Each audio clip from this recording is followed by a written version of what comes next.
May 16th, 1986, on a two-seater mountain bicycle, all packed with bags, and about $100 in our pocket.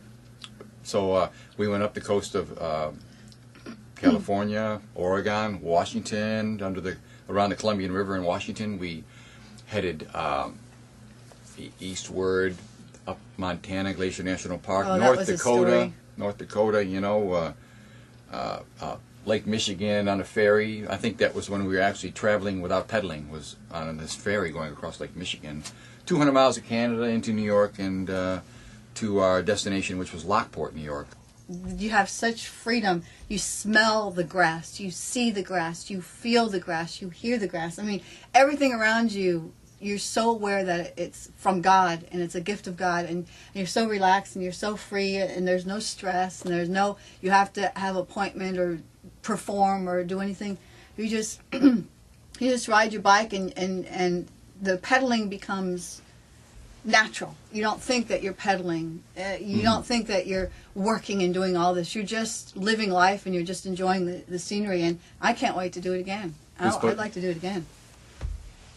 But for the most part, people were so generous. They let us in their homes throughout the whole country. We saw accents change in the language all the way across the country, you know, from southern people to northern people to western people to eastern people. We met awesome people. We kept diaries, and we wish that we'd contact them again, but so America is still full of godly, just great people.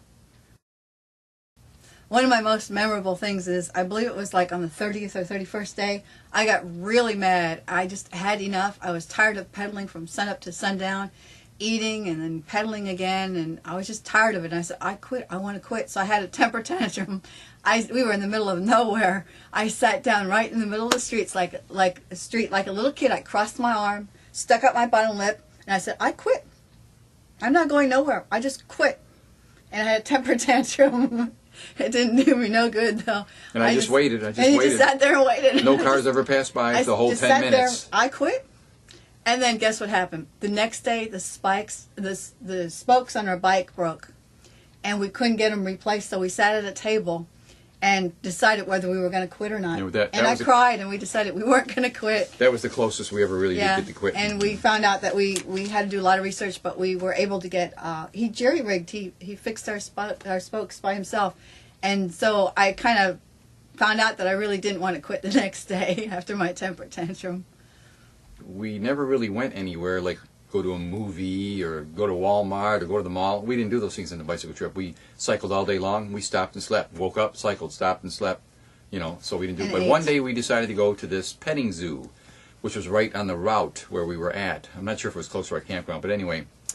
So we've got many pictures of this petting zoo. We went in there, and there was this baby cougar there. And so we got to pick him up. We've got pictures of this, too. And it smelled real good. Yeah, it was really a delight during that trip to do this, because of all these animals. But picking up this baby cougar, I'll always remember it, you know. And Robin, we have pictures of Robin with it, you know. It smelled good, bright blue eyes. Yeah, when I picked it up, you liked him. When I picked it up, it had, you know, all around me. All of a sudden, it got a hold of my cheek, you know, and it's got to bear down a little bit. And I thought, man, that's pretty hard. And all of a sudden, he really bears down. And I thought, man, he goes anymore, it's going to go right through. And I'm going, you know, and I get him off. And anyway, that's so when I tell the bicycle story, I said, yeah, bears. I had a cougar bite in my face, and I wrestled him off. You know. On my first bicycle trip in 1984, when I did 4,200 miles by myself on a 10-speed, in the middle of that trip somewhere near maybe Kansas or something, I'm going down a hill really fast, and this guy's walking up a hill.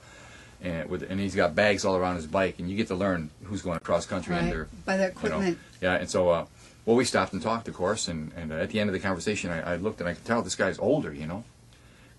And I said, "Sir, excuse me, but how old are you?" And he goes, "I'm 77." So this guy was going thousands of miles. Yeah. And he looked like, you know, 50 or something, and he's 77. And you know, there's something about that time. I told myself right there, almost like when I was a kid, I told myself I'm going to go across America someday. I told myself right then and there that when I'm 77, I'm going across. Yeah. So, who knows how many more trips we'll be taking. The story may continue.